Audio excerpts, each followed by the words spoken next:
So I didn't have enough space on my phone to record this all in one video. That's why it's two.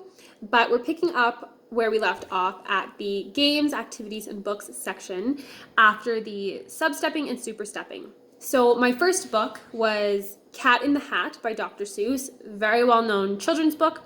The first activity I wanted to do with this one is creating a chant, which you use words that you've heard from the story. Following our hierarchy, they would be monosyllabic words before multisyllabic words in the initial position.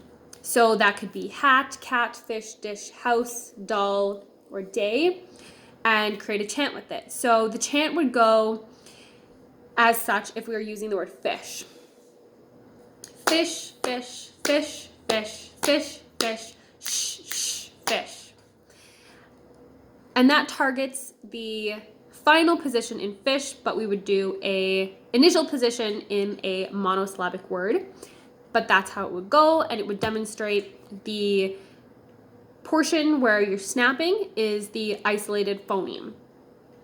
A fun activity, you could stand up while you do it, giving that movement break if needed, but it's important to emphasize the target sound and allow the clients to know that that is the isolated sound. The second one for Cat in the Hat is a surprise bag, where you take an opaque bag, fill it with objects that were mentioned in the book, such as a cat, and pull it out. What is that? That is a cat. Tell me the first sound you hear in the word cat. Client would go k. If they didn't, then that would be a teachable moment where we could spell cat, use those letter manipulatives, spell it out, put the words together, and go k, at. What was the first word you heard, first sound you heard, k, and demonstrate it that way. Again, exposure is very, very helpful. The more exposure they have, the more times they have where they could potentially understand the concept. So for the next book was Billy and Millie, Short and Silly by Eve B. Feldman and Tuesday Morning illustrated by. So with this one, the first activity was picture pointing. So tell the client which sound to listen for, show an image and say the word, and then ask the client where the sound was heard, initial, medial, final position. So the directions would be, here is a picture of a Jeep. I want you to listen for the p sound. Jeep. Did you hear it? Now listen again, and this time I want you to tell me if it was the first sound or the last sound. Jeep. And then you'd repeat. The second is tell me where. So you give the client a sound to listen for, such as k in cat. They show you a predetermined signal for when they hear the sound. So if you were saying cat and they heard the k sound, they could raise a finger. If you were listening for the t sound and the k sound, you could go k and t. And by their hand signals, you could show which one they heard.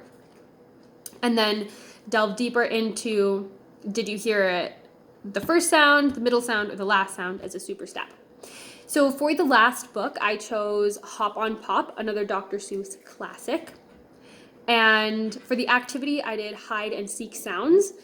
So having sound cards in the room, hidden, and you give the client a sound such as p, and they have to search for a card with the letter p, with the letter P and the sound p.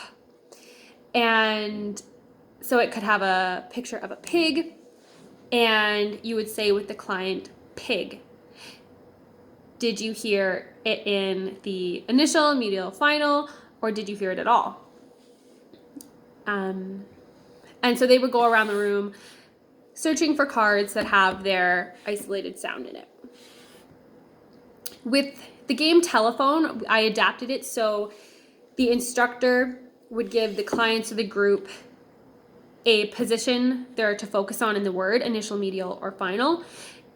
the instructor would give a word such as cat to the player in one position and a position in the word. So cat, an initial, and the next person has to isolate the sound and create another word that started with the initial position from the first word.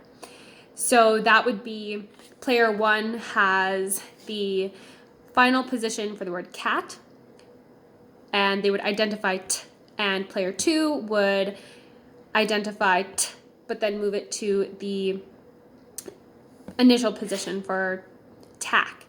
And those are significantly super stepped because they're not only isolating, they're adding and shifting it into another word. And that concludes my games for phonemic isolation.